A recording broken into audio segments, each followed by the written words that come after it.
Anna's story is a really good story for people who want to learn English. The language level starts at intermediate.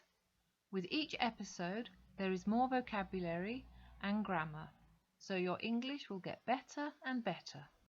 Do you remember the last episode? Anna and everyone found Marta and the necklace.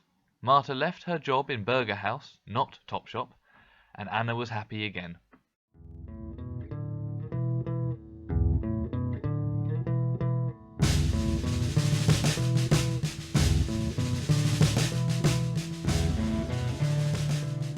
Anna's Story, Episode 6, Mr. Henderson. Anna sat in the back of the dirty old Renault. Jack was still laughing. Tutu was looking happy, probably because of the chips. Mrs. Greenford and Jean-Paul were talking about something Anna couldn't understand. She felt disappointed now. What now? She couldn't live in the flat with Marta.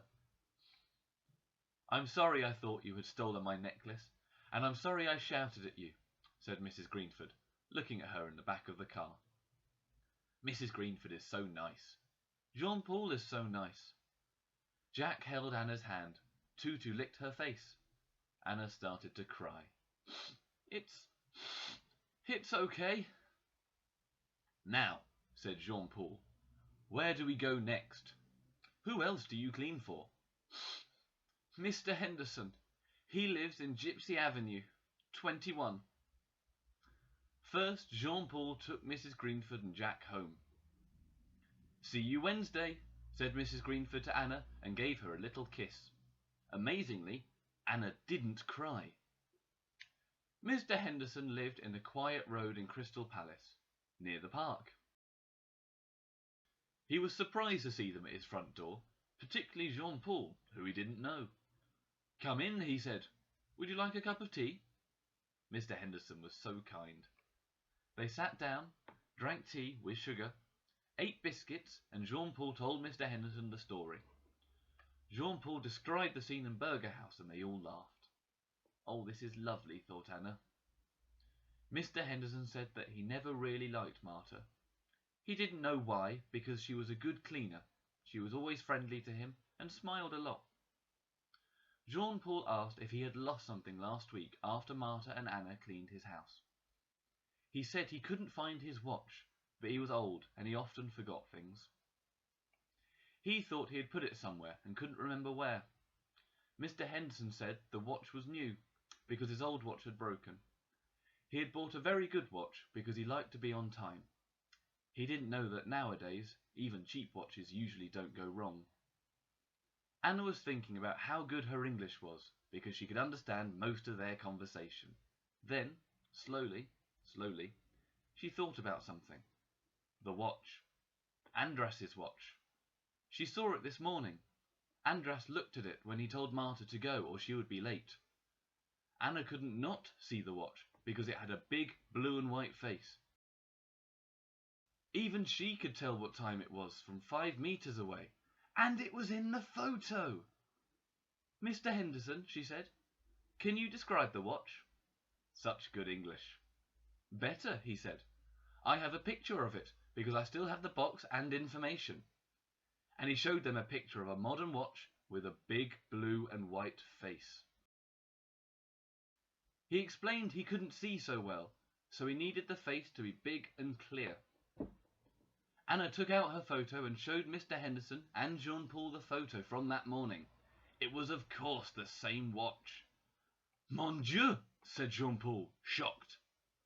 "Well, well," said Mr. Henderson thoughtfully. They discussed what to do next. Jean-Paul wanted to go to the police. Mr. Henderson wanted to talk to Marta, but Anna wanted to talk to Andras. As we know, she liked Andras very much. They decided that Anna's plan was best, and that they should all go and talk to Andras.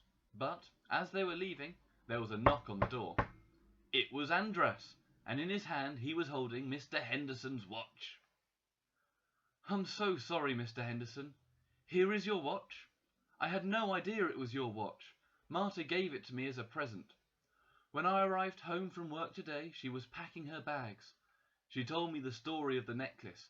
She said she took it from a woman who was always angry with her and made her work too hard. Then she told me she had taken £50 from a horrible Frenchman who never paid her. Then she told me the watch belonged to a creepy old man who wanted to marry her. Oh, sorry, Mr. Henderson. That's you. I'm sure you're not creepy. Well, I don't know what's true and what's not, but I don't want a watch that's been stolen, so here it is, Mr. Henderson. Marta is probably at the airport now. She doesn't know where, and I don't care. Anna immediately thought, great news, now I don't need to find a new house. Suddenly, Andras noticed Anna. Anna, what are you doing here? He said in Hungarian. Anna explained everything, and Andras looked more and more shocked. That's terrible, he said. And who's this guy? He asked, looking at Jean-Paul. Is he part of the story? Anna introduced Jean-Paul to Andras. Andras went red and immediately apologized to Jean-Paul for saying he was horrible. I was only repeating what Marta had said. He was so sorry for Anna, who had had such a lot of trouble because of Marta. And did you want to marry Marta, or is that another lie? He asked Mr. Henderson. Strangely, Mr. Henderson didn't answer, but said, well, I think we should all have a beer to celebrate the end of a bad episode. Anna was pleased. She had drunk enough tea. Now, thought Anna, Andras needs a girlfriend. After the beer, Jean-Paul said he could drive Anna back to her flat, but Andras said, no, it's okay. I have 2 helmets and we are going to the same flat. Are you okay on a motorbike, Anna? Anna had never been on a motorbike before, but she thought this was really exciting, and perhaps another episode in her story was starting. The story of Anna and Andras. Yes, she liked it. Jean-Paul looked at Anna and Andras, and his eyes became sad again. He stroked Tutu and said, come on, Tutu, old friend. We are finished here. Goodbye, everyone. See you Wednesday, Anna. Then he left. Anna looked at the door. She didn't know what to think. Thank you for watching Anna's story. To find regularly updated episodes, please visit our YouTube account and our Facebook page, Anna's Story.